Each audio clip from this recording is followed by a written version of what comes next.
Good evening, everyone, and welcome to The Dish with River City Opera.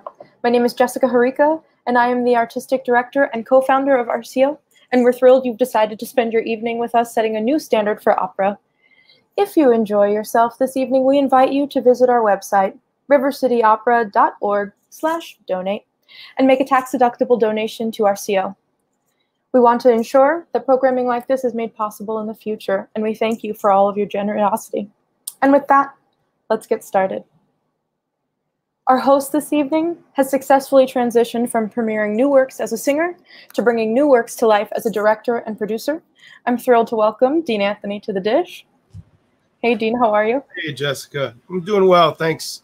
Thank you for letting me join you guys tonight. It's an honor and a privilege to be sitting with you and also this group of amazing composers that are going to be chatting in a minute. So thank you. We're so excited.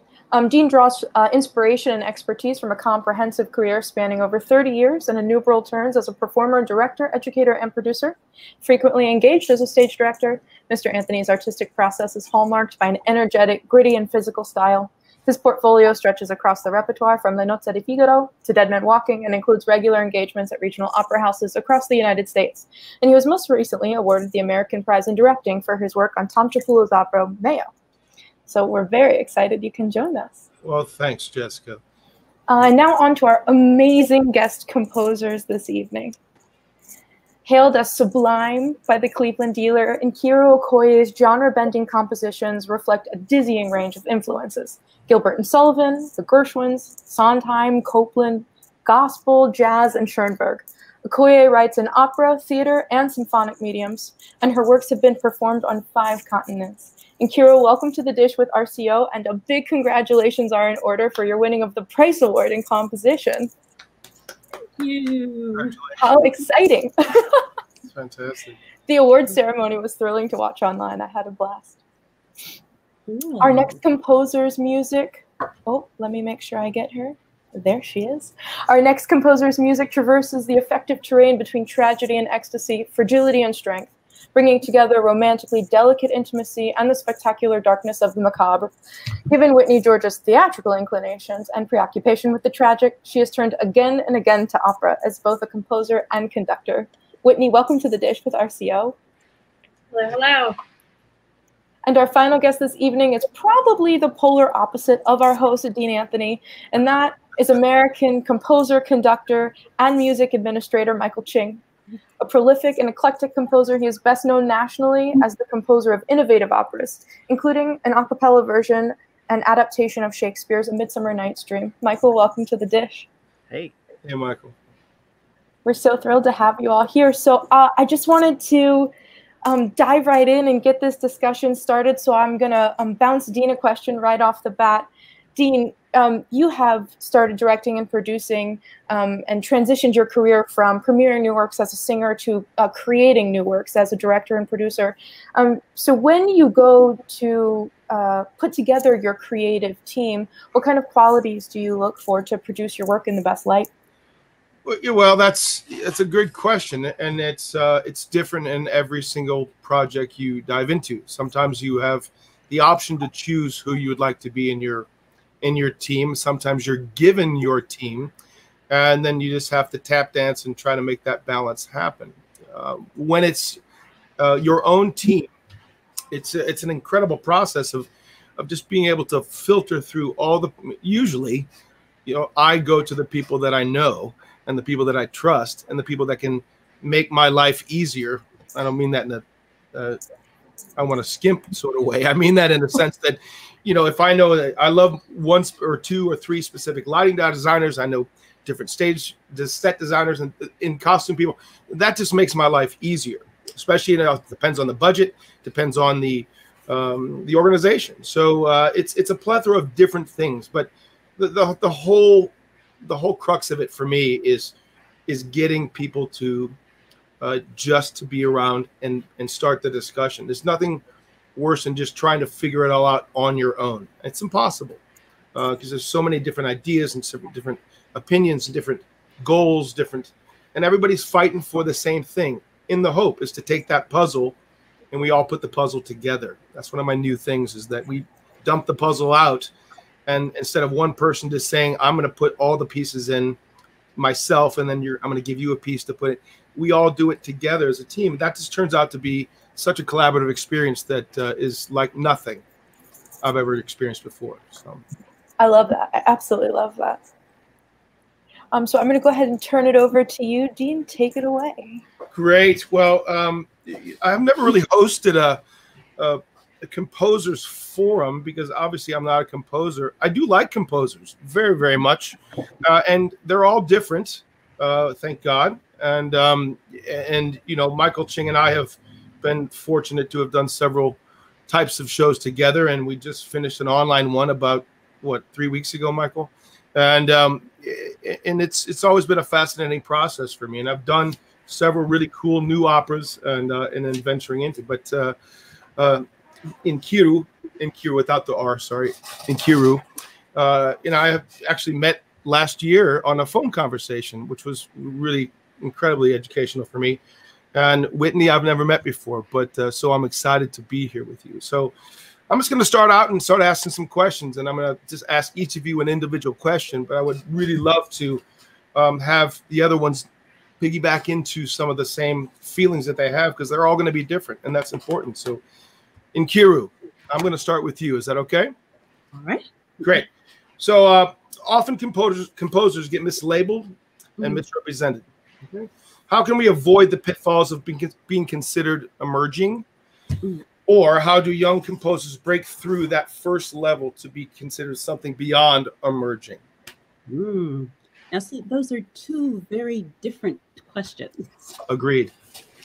Yeah, I think that for young composers trying to break in, I think the easiest thing that I've seen has been the companies like American Opera Projects or American Lyric Theater. You know, these places that they're building, they teach you the process. And also, a lot of times after you come out of those studios, they will commission pieces from you. So that's an automatic. A lot of times that's a far more straightforward path. Right. I don't know about other companies that do that, though. I'm sure, you know, I'm sure there are some. Now, in terms of the other, in terms of not being labeled as emerging, Right.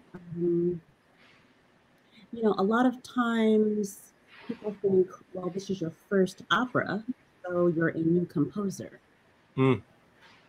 And it's for me also, because it's so rare for people to see Black composers, that just adds an element to it. So a lot of times people will, well, a lot of times even post Harriet Tubman, people will come up and say, oh, you're an emerging composer. You know, they use that type of language. It's a bit patronizing. And I remember this one time, I'd been brought in by an organization, and they wanted me to meet various people in their community. And some of this was kind of to foster ideas. And so these two, they're professors, and they came in, and I don't know what their thoughts were, you know, because it's this organization, and they're like, okay, so we've commissioned this composer, and I'm sure they passed on my credentials.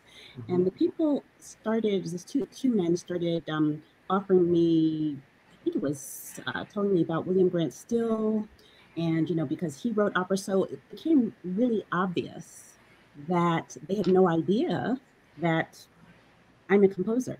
So to stop them from further embarrassing themselves, I just jumped in and I said, oh, you know what, let me reintroduce myself. You know, my name is Nkeiru Okoye, and, you know, I've written stuff for orchestras, and I've written some operas, and so I'm here doing research. And they were a little embarrassed about it, but because I was just very straightforward about it, you know, it just gives them context. And I think that that's something that we need to do. Also, when organizations approach me, because enough organizations have approached me in that way, I finally, I have a press kit, which I did not know to do earlier, but I've got a press kit, and it lists all the organizations that have commissioned me in some of my performances. So before I set up an appointment with somebody, they've got that information. So that's kind of a long answer, but no, it's actually not a long answer to me, and that it testifies to that everyone involved should do their homework. Does that make sense? Right. I just said that. Whitney, Michael, any thoughts on that? No,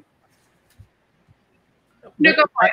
I have a thought, since I'm probably the oldest person here on the panel. When Lewis and Clark were going from the east to the west, they had to go over.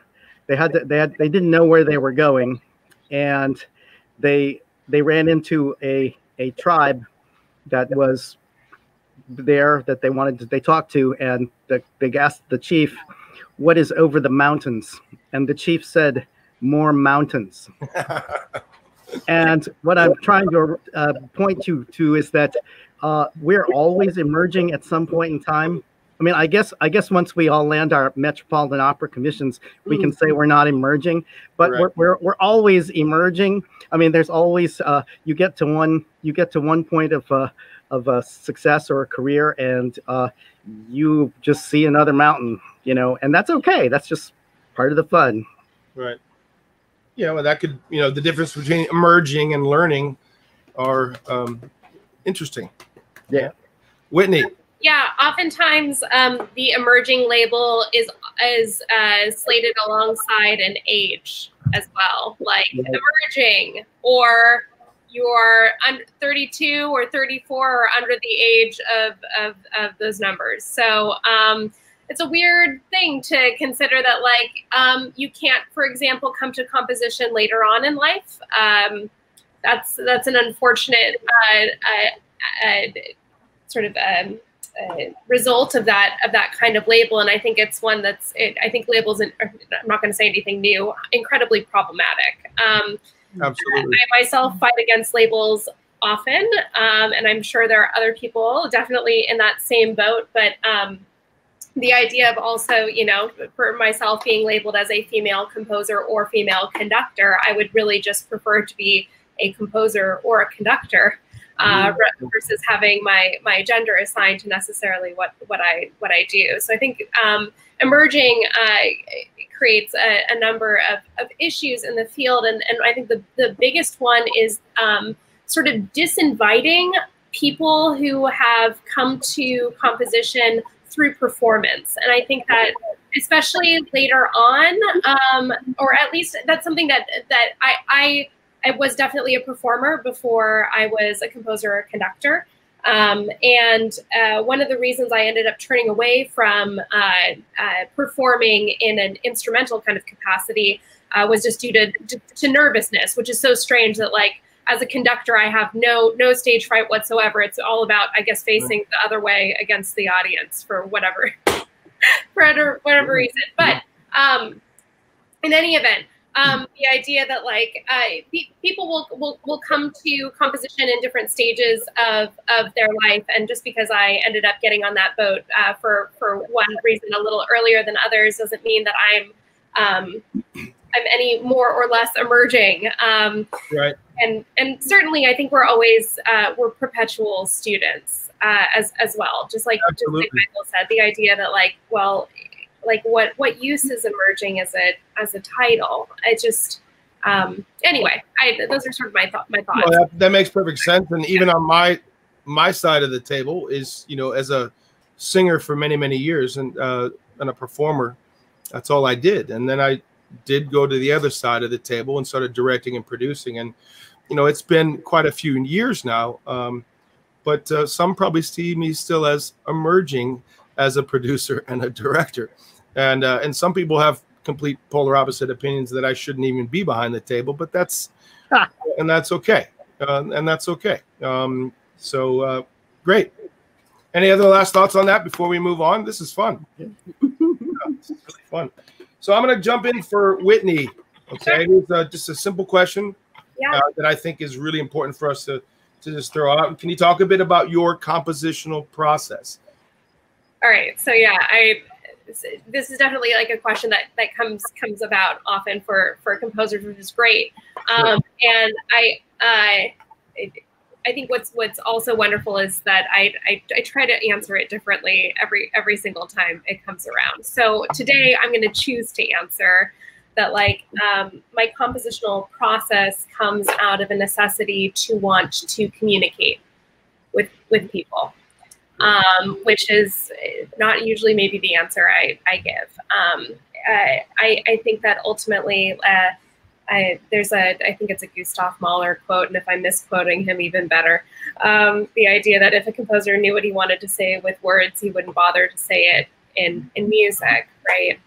So the idea that part of the process is about communicating, and as I've been a composer longer and longer, because I'm not getting any younger, I'm more liberal about sharing things that are part of the process, because I want to invite people to that. That means that often when I'm working with a librettist, I am sending that person the stages of the process constantly, and it's a part of just communicating effectively with or trying to communicate in some kind of more effective way with someone, and by doing it more often and being more vulnerable, you're able to get, I think, somewhere that's worth getting to. Great. Probably a little bit more philosophical or whatever than you were probably intending, or whatever, but that's I think important. That's a part of why the process is important, and why I choose to let people in on the process. Yeah. Cool. Nkeiru, tell us a little bit of what your thing is. Well, I actually really liked what Whitney said. In terms of being more open with your, collaborators, and sharing and letting people into the process. My original background was writing orchestra music, and that's very insular. It's like, okay, here's the piece. I finished it. Now you may have it. It's not collaborative, Right. Then, you start having commissioners who have different type of ideas. Like, oh, could you put this in? And I was like, all right, I'll try it. And then, some of them would actually ask, could I hear a little bit? And every once in a while I would get, I'm not sure about that. And it's very different for me, because I'm so used to being, on my own island. So, when I started writing opera, I started by workshopping, and I didn't quite know what that word was, because I wasn't in opera yet. But, I was out of school. And so I'd write something, and the students would just come in and they would sing it. And that was really helpful. But in terms of actually approaching an opera, now that I'm on this end of it, now that I'm writing opera, as opposed to, experimenting with it, I start with the story. I want to make sure that story really, really touches me. And often I will write the story, and then sometimes I'll work with a librettist. Sometimes I'll write the libretto myself. But once I have that story, and I will research the topic, I will research it, and I will spend sometimes even more time researching it than I do actually writing it. And I want to know who the different characters are. I will sit down and I will live with the text. And I will speak the text and try to figure out, okay, how does this sound? How does this sound? What does it sound like in my head? And the music just comes. So a lot of times, if the music doesn't come, I go back to the librettist and I say, okay, something's wrong with this because the music is not coming. So that's my process. It's interesting. Sometimes I have this envision as a non-composer of, I think of Hoffman sitting in his room just writing and writing and writing and writing with all, it's fascinating. So Michael, tell us a little bit your feelings on this. Well, I think Nkeiru has really done a good job describing a lot of the process for writing opera. I think that's very much how it works. You have to be, at least I agree with that. You have to be so engaged with and fascinated by a storyline or a subject matter that you're willing to put, as you said, hours of time into obsessing over it, researching it, and really getting to know it. I mean, I remember back in the 90s having a project to try to write an opera that talked about AIDS for high school audiences. And that was a tricky subject because you had to it was an important subject to handle, but if you handled it wrong, you would be shown the door. I mean, the school principal would go, well, we can't, that stop, and so you had to figure out, you had to research it, and then also find the way in. And so a lot of that has to do with the circumstances of a commission. Is it for what is the audience? I think sometimes composers don't always ask themselves enough of that question. What is the audience? Is the audience a bunch of people who already have a background in new music? Is it a group of people whose primary relationship to the audience is the standard repertoire? Because I mean, that's kind of part of the subject matter of what we're talking about here. Is it people who mostly know the Magic Flute and Carmen and La Traviata? Or is it people who are mostly interested in musical theater or theater? So it's we have the audience to consider as well. And I say that as someone who ran an opera company for 18 years. I was always considering the audience as a producer, and continue to this day, probably too much to even think about the audience. Yeah, and Michael, that just what you said, there haven't been that many people who have been general directors, artistic directors, music directors of, as composers. I know that, Tobias Picker is now at Tulsa, but so that's a really, really interesting topic to discuss. And you've seen all of it, Yeah, I mean, I have a weakness that I don't know whether Whitney and Nkeiru feel the same way. I want to be popular. I mean, that's just the way I am. I mean, I was that shy Asian kid sitting in the back of the room, kind of, feeling awkward and all that sort of stuff. And so I want to be popular. I mean, I want people to whistle my music or want to give me a hug after the show. And so I have a tendency to I guess move in that direction. And I think other people that want to challenge audiences or challenge themselves, I think that's a wonderful impulse, but I don't have that particular impulse. I need to be loved. And on those lines, Michael, the next question was for you, was just, what do you think some of the most important skills for an opera composer are? And for you, innately, you're already expressing that. Well, I was thinking about what the audience of this panel was today, and I was thinking that at least some of this panel some of the audience would be composers of some sort or another. And I think one of the things that composers need to respect is that the way the system works in our business is that the aria is the fundamental unit of the business. When you go to an audition as a singer, what do you sing? You sing an aria. Arias are what make the world go round. And composers need to really respect and write arias, write excerptable arias, because really it's a huge form of free advertising. I always say, people call me up and say, oh, gee, Michael, I want to do this aria of yours next year at this audition. And I say to them, look, if you do it at 4 auditions, I'll pay you $20 each time you do that aria. Nice. Tell me how it goes. Tell me who you sang it for, because it's like free advertising for me. And so I think composers really need to write arias. It's this huge calling card, this way to get in the door.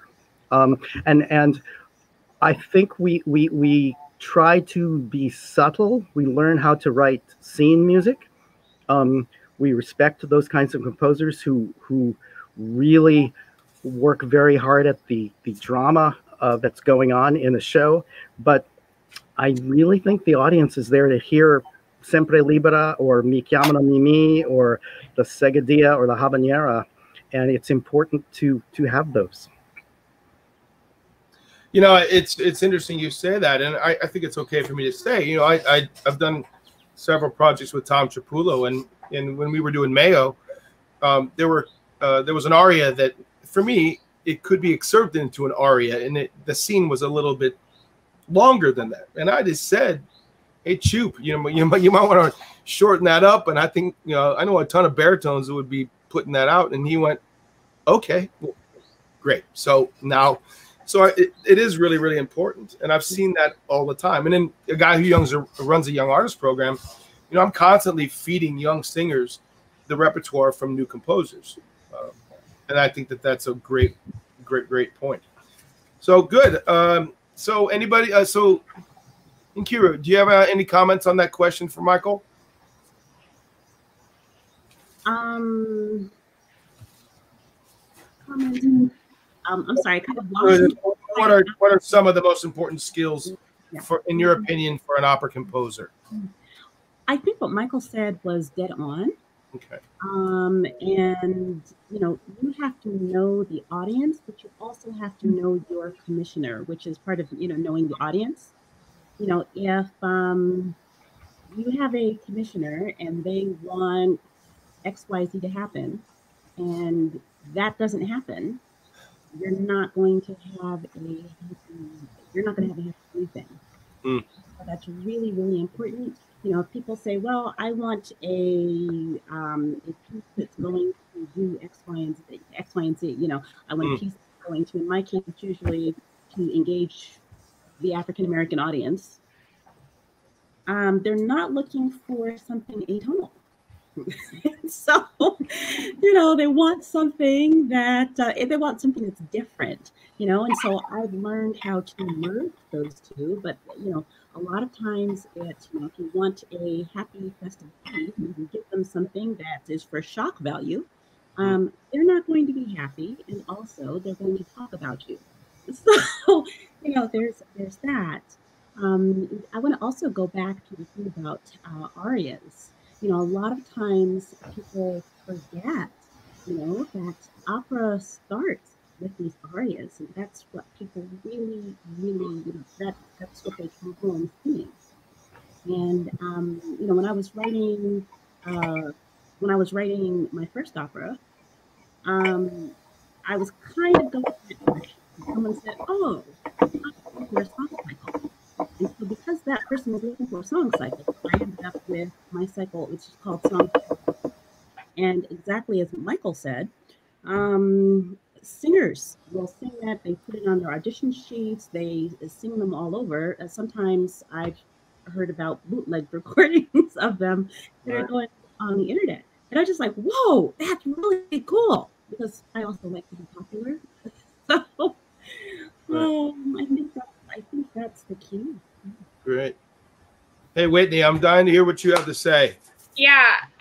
So I think conducting does a whole lot for my compositional process in general. When I'm writing music, I think about it immediately in my hands.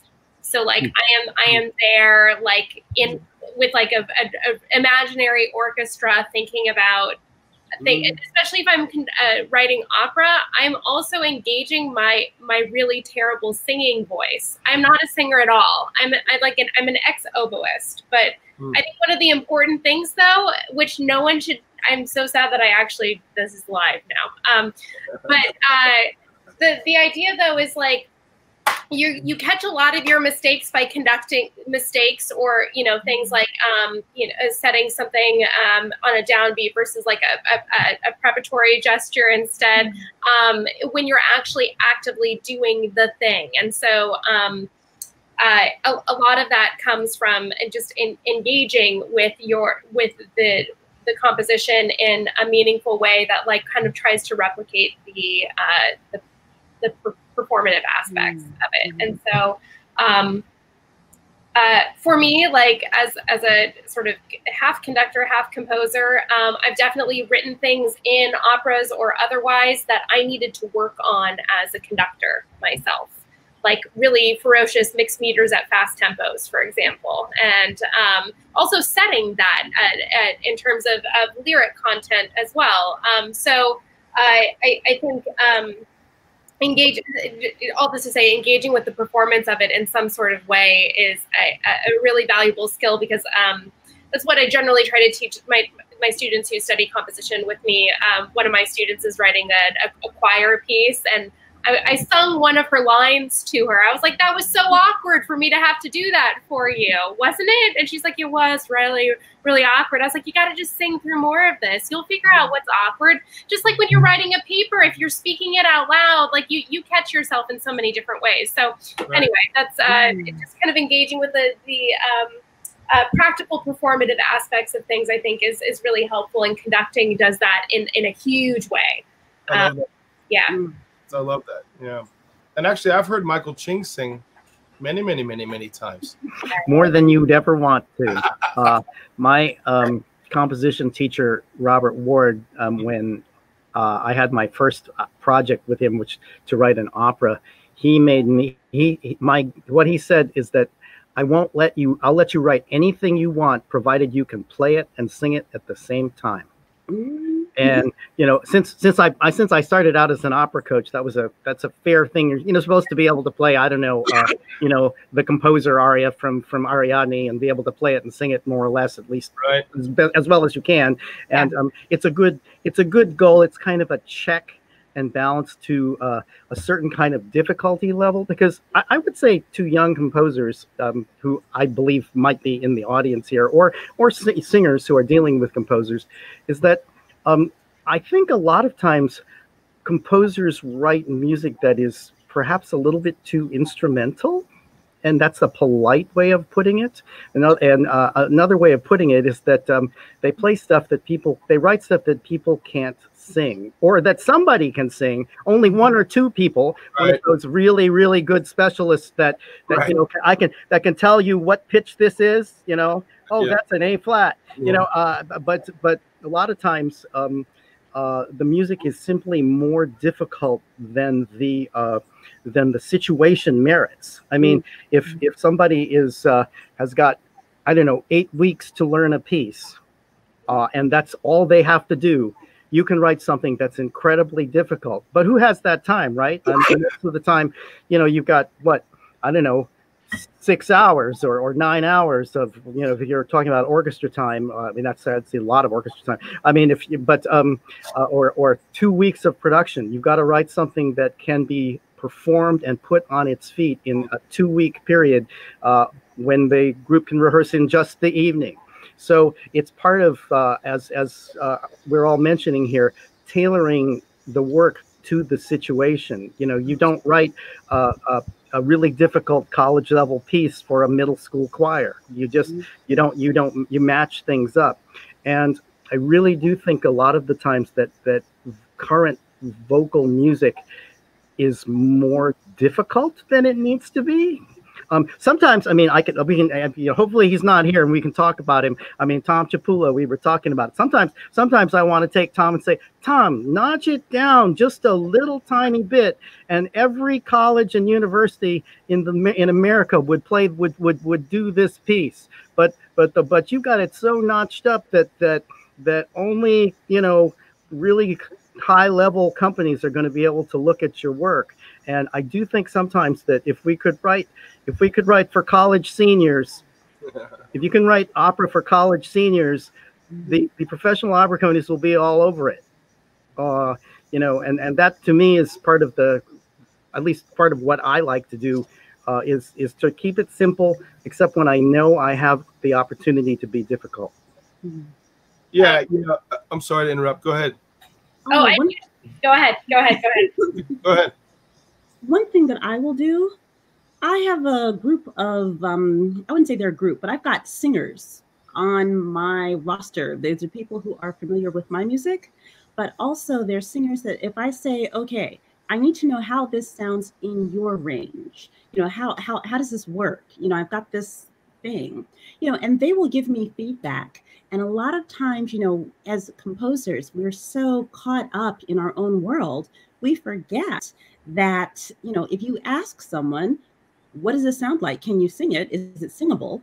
A lot of times they'll do it, and it saves a lot of rehearsal time. The other thing that I would add here is that I write a lot of things that are with chromatic medians, and in terms of voice leading and that type of thing, these are so important. I had this one experience where I had written a tenor line, and I'd forgotten there was a problem with the voice leading, and I completely forgotten to go back and check it. And the tenor comes up to me and he says, "This thing took me so long to learn."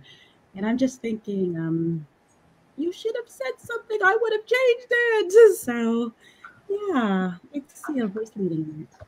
Hey, it's a great conversation because my first thought was remembering my experience with Peter Maxwell Davies' production, Lighthouse. When I don't know if you guys all know that. I know Michael's laughing. I saw it. Oh, you saw that production. And all I remember is that I spent, 8 weeks, and I spent a full day just getting the meter on a page. It took me a day just to get them, and I finally learned it. And it was one of the hardest things, but the most fulfilling thing I've ever done in my life. So good. So while we're having a pause here, let's talk about some of the most significant challenges one has dealt with while someone is actually pitching them a new work or new project. I think that's a really important topic to discuss. So does anybody want to jump in on that? This is going to be open for all of us to spend some time. Yes, Whitney. No. I'm pointing up and over. You're pointing to them. Is that a new signal that I don't understand? Up and over. Nkeiru? Thank you. The biggest barrier for me has always been race. When people approach me about operas, it's usually something for diverse audiences, and that's code word for write us something so that Black people will like it. But a lot of the ideas that they come with reflect that their actual relationship with the Black community, with the African American community, is filtered through the eyes of 500 years of believing that African Americans are less, that we're servile, and so a lot of times people will come up to me with pitches, and for them it sounds really interesting. They want to do, I've had a couple of people come up to me with, oh, here's a story about America's secret shame. And I'm thinking, oh gosh, here it comes. And this is actually what they think of me. And a lot of times they forget, what you're saying about these people represents me as a Black woman. And so when Dean and I met, we had we had one of these situations. And Dean, do you want to talk about that? I'm happy to, because our chat this afternoon was just, and our chat when we first met was incredibly enlightening and educational, and I was grateful for it. So I'm happy to talk about it. No, do you want me to talk about it? Yeah, absolutely. Yeah, okay, I will. Yeah, I mean, I saw a documentary a year and a half ago or so of a piece that I had never even heard the story before or even been familiar with it, and it triggered something in my head. And again, Michael knows this because we're we've been working together for quite a few years, is that I like the idea of the collaborative aspect of, or I mean, in our show together, Michael's and my show, we call it conceive the idea of it, or whatever you want to talk about.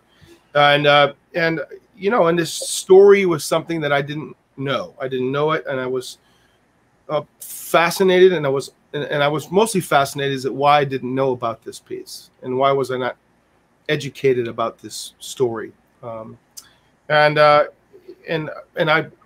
reached out to some colleagues here and there, and someone gave me your name to talk to you about it. And so I did.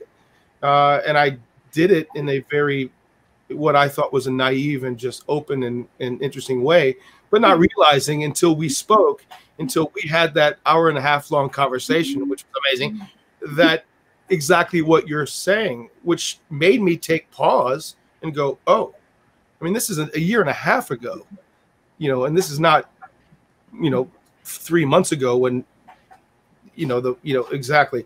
So I found it to be enlightening, and it changed my entire scope of how I proceed and move forward. And I'm excited about the way it's moving forward. We spoke about it today. So yeah, it's incredibly important. And, and again, it's about sitting together. If you want to use that description, it's sitting at the table. You know, Kenny Overton and I were talking about that, sitting at the table. And my first instinct as a director was, I need to set another placemat at the table.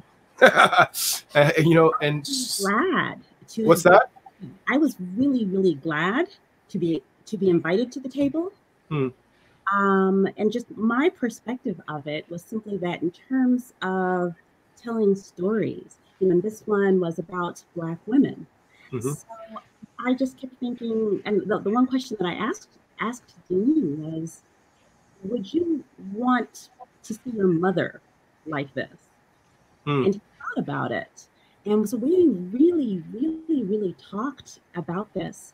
And sometimes I was just so glad that Dean was receptive to it. And a lot of times I have people coming up to me with concepts that are so incredibly offensive, they don't realize they're offensive. It's like, hi, let's call you the N-word. And I don't know that I'm calling you the N-word, but hi, here's something that's super, super offensive to your people. And I think that we should talk about it. And I'm thinking, well, maybe there's a better way to go about that. Yeah, thank you. And again, you know, I can only speak for myself. I am hungry to learn, anxious to get more information. And our conversation this morning, I was so incredibly excited about it. You, same here. You know, because originally you were a little bit befuddled by this, because I think you were expecting me to be super excited about it. But then right. Right. Then you went back. But what it did, my new friend, is that it made me take pause. Yeah. Hello. A lot of people will, but a lot of people won't do that. A lot of people will not do that. And I thought, wow, this is amazing. Yeah, my mantra for my life right now, anyway, is all basically poise and balance. Yeah. And if I can live by those two words, I'm going to be better off. So, Michael, Whitney, do you have any thoughts about this topic? You can go first, Michael. Well, I was just. I'm sorry to interrupt you, Michael, but you know, I pitched you an opera based on speed dating tonight. Speed dating. I mean, how wacky is that? I mean, you know, and that was and that's changed our lives in some ways. But continue. Well, yeah, I mean, I guess that was a good case of the right idea at the right time. I sometimes tell this as a story because I had previously done an opera where that had failed, and one of the great things of a long career, or hopefully we have these opportunities in opera to fail, because I mean, if you look at Wagner's first two operas, or Verdi's first two operas, or the Puccini's first two operas, not that great. You have to get enough time to kind of figure out how to do something. But anyway, when that happened, you came up with this idea about doing speed dating, and it resonated with me, because prior to speed dating, the piece that I was the best known for was a comedy, and this idea of doing an opera about speed dating was clearly, potentially, mostly comic, although could be possibly poignant at some point in time. So in that case, it was the perfect thing at the perfect time. Now, on the other hand, I guess to turn this around, I think it's important that we all have elevator pitches. That great idea, or 3 or 4 great ideas that we have, that when you get that 5 minutes with, I don't know, the general director of XYZ state that you happen to be at the bar at some conference, you can say, hey, I've got this really great idea to do this, to do that, and not to be shy about this. I mean, I noticed there was one of those questions that we had in the list about what would we say to our younger selves, and as the oldest person who has a younger self, I can say that really for me, it was just don't be shy and make really tight relationships with singers. My career has been completely changed by the tight relationship I have with Cheryl Milnes. I mean, I can have a beer with him, and I work regularly with this company. I had those opportunities to develop similar relationships with other famous singers early on in my career, and I didn't do those because I was too shy. I was like afraid to state my case, and I really do think it would have been better if I had been braver and had worked on my elevator pitches sooner, so that I would have had something to bring to the table. And I think what Nkeiru is probably doing very graceful is if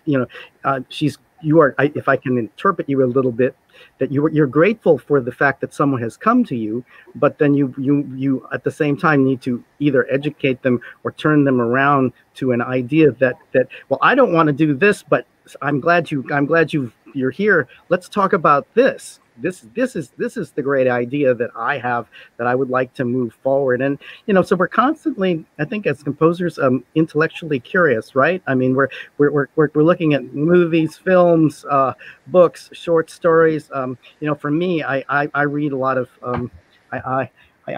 maybe Whitney, it sounds like, given the kind of things that you're interested in, you may be interested in this. I don't know. It's got weird in the title. Perfect. Yes, it's called The New Weird. It's kind of this mix of science fiction and horror with a kind of weird edge to it. And strangely enough, I get some of my ideas from not directly thinking that I'm going to do things that are about monsters, but things that have monsters in them can inspire me. But I think we all need to get back to what I was saying here, is that we have our ideas that we want to share with people, and we should always not be afraid to share those ideas. Mm-hmm. I think a lot of this idea of like when you're in a commission, obviously someone has like paid you for something that doesn't exist yet, right? Which is like, and it's usually a sizable amount of money if we're talking about opera, just because the medium itself is quite large. So I guess my answer is a little bit kind of like how to nail an interview in a way, which is how do you get someone to trust you?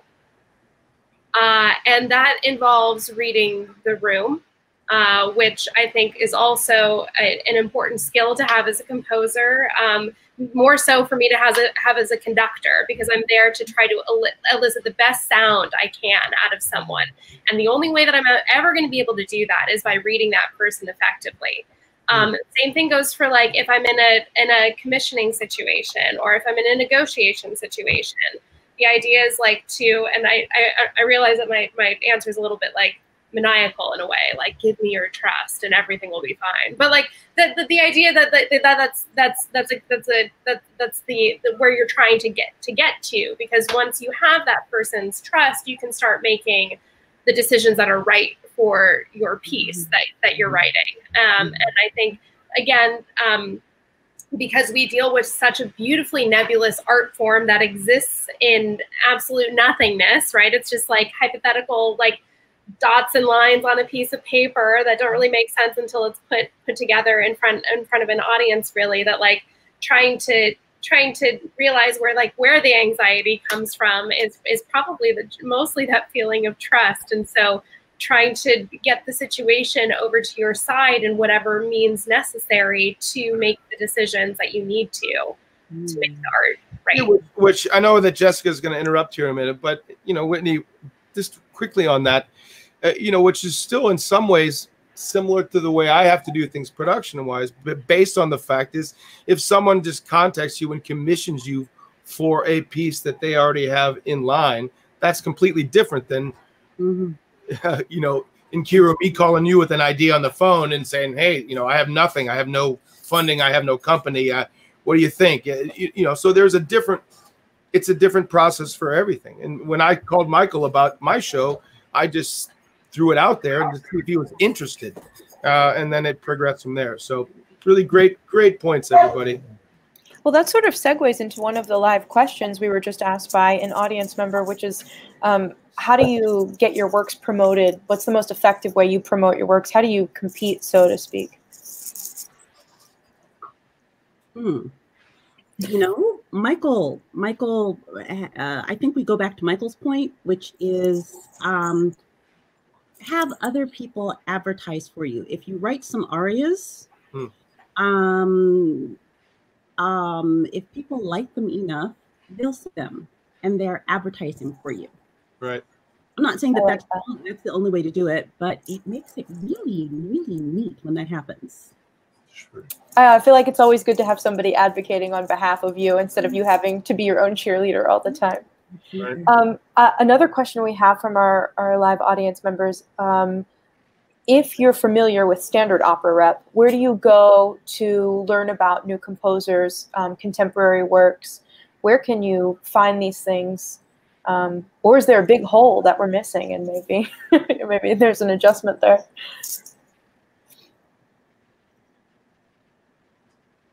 Michael, you're muted, my friend. Try again? The opera field is about a kind of churn. A lot of things in the standard repertoire were vetted over the course of centuries.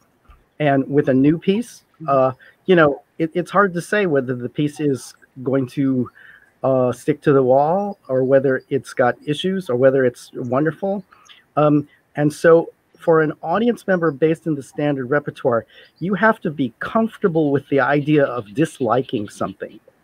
And you have to actually respect and enjoy the fact that you didn't like something. I mean, because otherwise you kind of feel guilty about it as an audience member. Oh, I didn't like that. Oh, I didn't. You just and okay, I don't know. Listen to the Ligeti Grand Macabre and turn it off after 10 minutes if you didn't like it. It's okay, but try and then try something else. Try, and if you keep trying things, I guarantee you, in the contemporary opera field, you will come across something that you like. It is a huge continuum.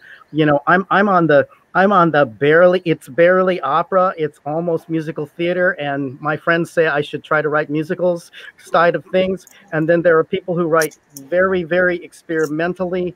There are people who write very orchestrally. There are people who write mostly centered on the vocal line. So just go out there and try it. Click through on something. There's so much available now. But be comfortable with the fact that at first you might not like it, and that's okay. That's part of the process of being a good audience member, is just starting to try things and finding. I mean, it's like trying beer, right? I mean, if you don't like, I don't know, IPA, go to a pale ale or whatever. Just keep moving on until you find something that you like, and it will be there. I love that. I remember coming across an article about, is an old article right after Puccini's Tridico premiered, and the review said, the jury's still out on whether or not this will really be a piece of repertoire that stands the test of time. And I always try to remember that, especially encountering new works. You never know when the next O mio Babbino Caro is going to come up, right? Did anybody else have anything to say? Oh, sorry. Go ahead, Michael. Well, then I have a very selfish question as someone who has in the last 9 months, started an opera company, and that is what can opera companies do to sort of facilitate these institutional changes more toward programming new works as opposed to just standard rep that they know is sort of safe and that one sort of audience group will definitely show up for tickets? How can, because the research shows us that opera curious audiences want to hear anything and everything, right? So how can opera companies, especially young opera companies, really build in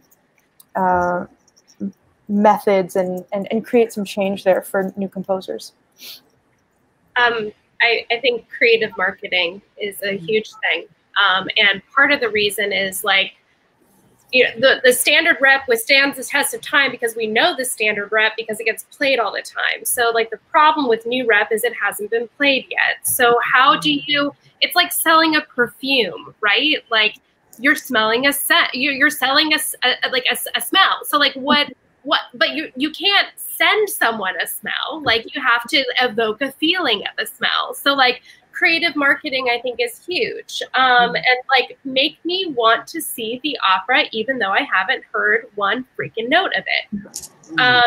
So I was given, and this is a little tangential, sorry. I was given a date at National Sawdust at some point, and it was like in the middle of winter, at 10 p.m. on a Wednesday. And I was like, there is no way in living hell I'm going to be able to sell out National Sawdust.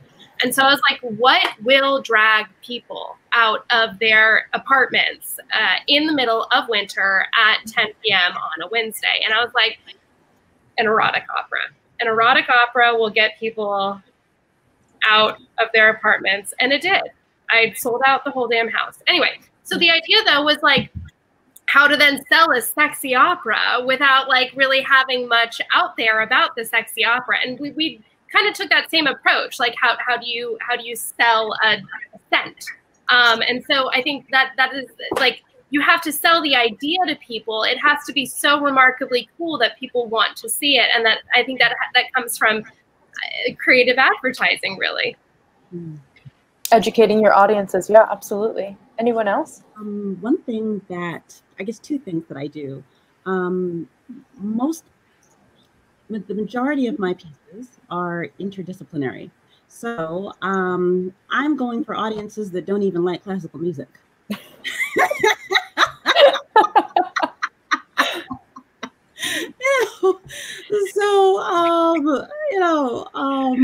I would talk to people about, I don't know, I have this opera, Michael had asked me about it. It's called We've Got Our Eye on You.